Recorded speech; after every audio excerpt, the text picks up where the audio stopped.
जय हिंद फ्रेंड्स। हम पढ़ते थे धीर सिंह धाबा की शिक्षा मनोज्ञान की बुक, और धीर सिंह धाबा की शिक्षा मनोज्ञान की इस बुक में आज हम कुछ पेज नंबर 199, 198, 199 और 200 है, इन 3 पेजेस को बनाने वाले हैं। जैसा कि आप जानते हैं कि इस वाले सेशन में बातों ही बातों में कुछ नया कॉन्सेप्ट सीखने की और चीज़ों को याद करने की कोशिश करते हैं। तो बेसिकली आज क्या पढ़ने वाले हैं, देखो इन तीनों पेजेस में हम मूल्यांकन के बारे में पढ़ेंगे। बेसिकली इन तीनों पेजेस में हम है ना कुछ सीसी के बारे में पढ़ेंगे। सतत व्यापक मूल्यांकन कहो, सीसी को बातें की। तो इस बारे में क्या जानने वाले हैं, देखो सीसी में हम इससे जुड़े हुए कुछ कॉन्सेप्ट को सीखेंगे। जैसे वार्षिक अभिलेख क्या होता है ना, जैसे ग्रेडिंग का सिस्टम क्या है इसमें, और इससे जुड़ी हुई कुछ शब्दावली, इससे जुड़ी हुई कुछ फुल फॉर्म वगैरह है ना, और इसके अलावा कुछ SIQA के बारे में है ना। तो इस तरीके से कुछ मोटा मोटी इसके पायलट प्रोजेक्ट के बारे में ये कुछ बेसिक इन्फॉर्मेशन डालने वाले, ठीक है।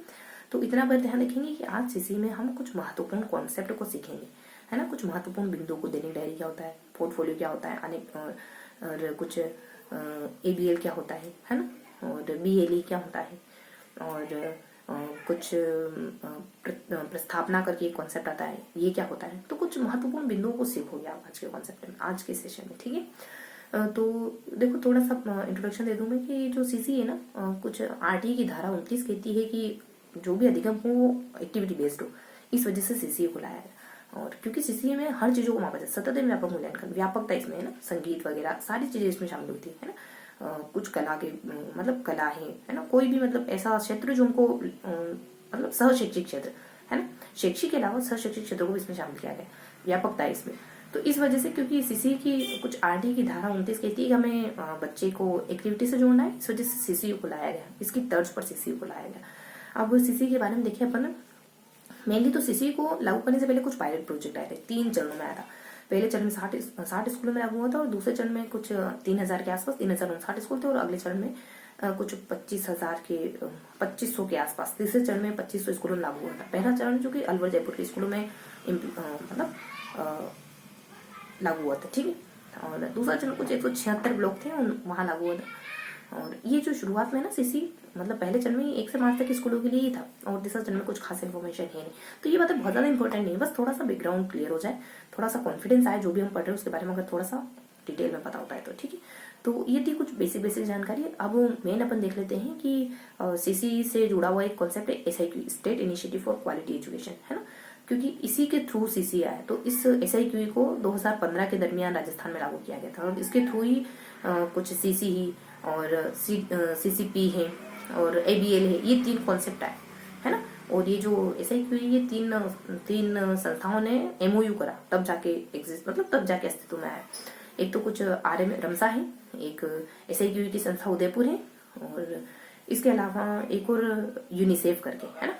इन तीनों ने आपस में गठबंधन करा, मतलब समझौता करा MOU, और SIQ आया, इसे अपने CC आया, CC ABL और CCP, ये तीनों कॉन्सेप्ट आए। अब थोड़ा सीसी के बारे में हम ये तो जान ही चुके हैं कि 2010 में देखो पहला प्रोजेक्ट 2010 में लागू हुआ था, दूसरा प्रोजेक्ट इसका कुछ 2010 में ये 60 विद्यालयों में लागू हुआ था, 2014 में तकरीबन 2200 विद्यालयों में लागू हुआ था सीसी, और 2018 में इसमें कुछ बदलाव आया था कि अब ऐसे 4 होते थे पहले, अब ऐसे 3 ही होंगे, मतलब ऐसे 1 ऐसे 2 ऐसे 3 ऐसे 4 होते थे, अब 3 ही होने वाले, ठीक है। और इसके अलावा कुछ कक्षा 5 में तो ऐसे 3 होता ही नहीं था, है ना, होता ही नहीं, बल्कि कुछ प्राथमिक आकलन करके एक टेस्ट है वो लिया जाता है। तो ये मैंने आपको ना थोड़ा सा कुछ बेसिक सी बातें बताई, है ना। सीसी के बारे में कुछ बेसिक कॉन्सेप्ट बताया कि SIQ एक प्रोग्राम है जिसके थ्रू सीसी आया है ना। तो ये कुछ बेसिक बातें होंगी। अब कुछ कॉन्सेप्चुअल चीजें जान लेते हैं ना, कुछ फैक्ट, कुछ महत्वपूर्ण कॉन्सेप्ट जान लेते हैं। जैसे ABL क्या होता है, एबिलिटी बेस्ड लर्निंग, है ना। एक ऐसा कक्ष, एक ऐसा कमरा जहां पर बच्चों को एक्टिविटी कराई जाती है। 2018 के आसपास 3 से 6 हजार रुपए इस कमरे को बनाने के लिए बजट के तौर पे पास किए गए थे, ठीक है। और BLA क्या होता है, और बेस लाइन एग्जामिनेशन, है ना। इसमें बेसिकली जब भी बच्चा कोई दूसरे स्कूल से आता है तो उसको टेस्ट करते हैं, देखते हैं कि उसका स्तर कितना है, इसी को BLA कहते हैं, इसको पेपर पेंसिल टेस्ट भी कहते हैं। इससे जो भी आंकड़े मिलते हैं ना उसको पोर्टफोलियो मेंटेन करते हैं। एक है प्रस्तावना, इसके अलावा प्रस्तावना जब बच्चे गर्मी छुट्टियों से आते हैं तब देखा जाता है कि बच्चों को कितना आता है कितना नहीं आता है ना। और फिर उसको 1 सेकेंड रुकेंगे ना, बस 1 सेकेंड। हाँ, तो कहाँ थे अपन, फटाफट से कंटिन्यू करते हैं। तो हम देख लेते हैं कि सीसी क्या है और ABL क्या है ना। तो इस तरीके से ABL कुछ बेस लाइन एग्जामिनेशन है, ये बता दिया था मैंने आपको, प्रस्तावना बता दिया था मैंने आपको, प्रस्तावना बता दिया था गर्मी छुट्टियों से आने के बाद बच्चे को टेस्ट करा जाता है, ये प्रस्तावना कहलाता है। और इसके बाद कुछ अनुभव डायरी हो जाती है और अध्यापक डायरी हो जाती है। उसके बाद कुछ पोर्टफोलियो। देखो अनुभव डायरी में कक्षा में जो भी अनुभव बच्चा गेन करता है ना एक्टिविटी के थ्रू, उसको मेंटेन करा जाता है। जबकि अध्यापक डायरी में बच्चा जो भी पढ़ाता है उसके कुछ उद्देश्य डिसाइड करता है, उन उद्देश्यों को मेंटेन करा जाता है, हर 15 दिन में प्रिंसिपल से चेक करवाया जाता है। ये होती है अध्यापक डायरी, ठीक है। पोर्टफोलियो क्या होता है? तो पोर्टफोलियो में बच्चे के शैक्षिक और शैक्षिक दोनों ही कार्यों को मेंटेन करा जाता है। पोर्टफोलियो हर साल भी बन सकता है। पोर्टफोलियो 1 से 5 तक, यानी शुरुआती 5 साल का, शुरुआती तो नहीं लेकिन पहली से 5वीं तक का साथ भी बन सकता है। इन 5 सालों का साथ भी बन सकता है। और एसएमसी की बैठक होती है तो माता पिता को दिखाया जाता है और इस पर सिग्नेचर वगैरह करवाए जाते हैं, ठीक है। तो ये कुछ पोर्टफोलियो से जुड़ी जाएंगे। अब ग्रेड, तो ग्रेडिंग में कुछ ABC। देखो A ग्रेड जो बच्चा सारे काम खुद कर लेता है, B ग्रेड जो कुछ साथियों की मदद से कर लेता है, C ग्रेड जो बेसिकली मदद देने की बात भी नहीं करता है, ठीक है। और वार्षिक अभिलेख क्या होता है? वार्षिक अभिलेख बेसिकली जो भी रचनात्मक आकलन होते हैं ना कक्षा में पढ़ाने के दौरान, उनके आधार पर जो भी डाटा कलेक्ट होता है उस आधार पर एक कंक्लूजन निकाला जाता है बच्चे का, एनुअल कंक्लूजन, वार्षिक कंक्लूजन, जिसको अपन वार्षिक अभिलेख की कैटेगरी में रखते हैं।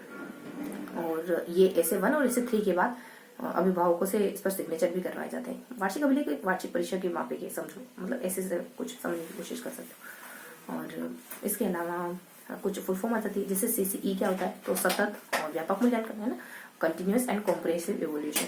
तो वहीं CCP क्या होता है? तो कुछ कंटिन्यूअस एंड कॉम्प्रिहेंशन और असेसमेंट, है ना। वहीं CCP तो चाइल्ड सेंटर्ड पेडागोजी, लहर कुछ learning enhancement in Rajasthan, SIQ state initiative for quality education. तो ये कुछ महत्वपूर्ण बिंदु है, मतलब फुल फॉर्म हो गया। इसके अलावा कुछ और हैं, जैसे कि रचनात्मक आकलन, जब आप कक्षा में पढ़ा रहे हो क्वेश्चन पूछते हो, वो रचनात्मक आकलन की कैटेगरी में आता है। योगात्मक आकलन जब वार्षिक परीक्षाएं होती है, मतलब जैसे कि वार्षिक परीक्षाएं होती है ना, और इस तरीके की परीक्षाएं जो मतलब लास्ट में, ये हमारा कुछ योगात्मक मूल्यांकन या फिर समेटी कहो, और या फिर कुछ संकलनात्मक कहूँ, है ना। और रचनात्मक को आप कुछ निर्माणात्मक भी कह सकते हो, इंग्लिश में फॉर्मेटिव भी कह सकते हो, ठीक है। बाकी एक और मूल्यांकन CC होता है। CC में दोनों चीजें शामिल हो जाती है, रचनात्मक योगात्मक। CC के बारे में थोड़ा सा कॉन्सेप्ट बताऊं तो CC बेसिकली ना शुरुआती 5 महीने और लास्ट के 5 महीने में इसमें डिसाइडेड होता है कि इतना अपन पूछेंगे, मतलब ये परीक्षाएं हो जाएगी। FA1 हो जाता है, FA2 हो जाता है, SA1 हो जाता है, FA1, FA3, FA4 और SA2, ये बात के 5 महीनों में होता है। इसके अलावा थोड़ा सा ग्रेडिंग सिस्टम के मतलब अंक बताएंगे कितने कितने देंगे। तो देखो मतलब A को 2 बार देखोगे, B को 2 बार, C को और D को, फिर E को, और E के बाद फिर कुछ फेल वाली कैटेगरी मान सकते हैं, ठीक है। E भी 2 बार होता है, उसके बाद फिर डाउन, है ना। तो इसमें क्या होता है कि 51 से लगा करके 100 तक, है ना, मतलब 10-10 घटाते जाओ। फिर कुछ 80 से लगाकर 51 तक इसी में आ जाएगा, है ना। अब 80 तक आ गए तो कुछ 70 से लगाकर 81 तक, है ना, फिर 60 से लगाकर 71 तक, इस तरीके से 10-10 कम कर जाओगे। लास्ट में जब 30 आए ना तब 33 करोगे। कितना करोगे? 33, क्योंकि देखो 33 माना जाता है यहाँ 33% वाला बच्चा पास है। 33 और इससे पीछे जाओगे तो कुछ 20 से जो 30 थी, इससे भी नीचे जाओगे तो फिर तो फेल वाला बच्चा आ जाएगा, ठीक है। तो ये कुछ 0 से लगाकर 20 तक, ठीक है। तो बस ये बेसिक जानकारी थी जिसमें हमने थोड़ा सा इंट्रोडक्शन दिया कुछ CCE के बारे में, जिसमें हमने SIQ को पढ़ा और कुछ इसके पायलट प्रोजेक्ट को देखा, ठीक है। थोड़ा सा बेसिक इंट्रोडक्शन, उसके अलावा कुछ कॉन्सेप्ट, है ना, कि ABL और कुछ BLE और कुछ प्रस्थापना, है ना, अनुभव डायरी, अध्यापक डायरी, पोर्टफोलियो, ग्रेडिंग सिस्टम, इसके अलावा वार्षिक अभिलेख, है ना। और कुछ फिर हमने कुछ महत्वपूर्ण टर्म वगैरह जैसे कि फुल फॉर्म वगैरह, और यही मूल्यांकन के प्रकार, है ना, रचनात्मक, योगात्मक, और यही अपना CC, इसमें ग्रेडिंग सिस्टम, कितने कितने नंबर कौन से ग्रेड को दिए गए, ठीक है। तो ये कुछ हमने बेसिक से जानकारी ली आज के सेशन में। तो मैं आपको अब चीजें अच्छे से याद हो जाए इस वजह से आपको डिस्क्रिप्शन बॉक्स में PDF भी प्रोवाइड करा दूंगी, ठीक है। आप टेलीग्राम ग्रुप ज्वाइन करके और बुक अच्छे से पढ़ सकते हो, है। अब इन 3 पेजेस को समझने के बाद बुक देखोगे तो चीजें बहुत ही अच्छे से याद हो जाएगी, ठीक है। तो फिनिश करते हैं आज का सेशन। कुछ यही कहूंगी जाते जाते कि हंसते मुस्कुराते रहिए, दिल लगाकर पढ़ाई करते रहिए। फिर मिलेंगे इसी किसी अगले सेशन में, तब तक के लिए जय हिंद।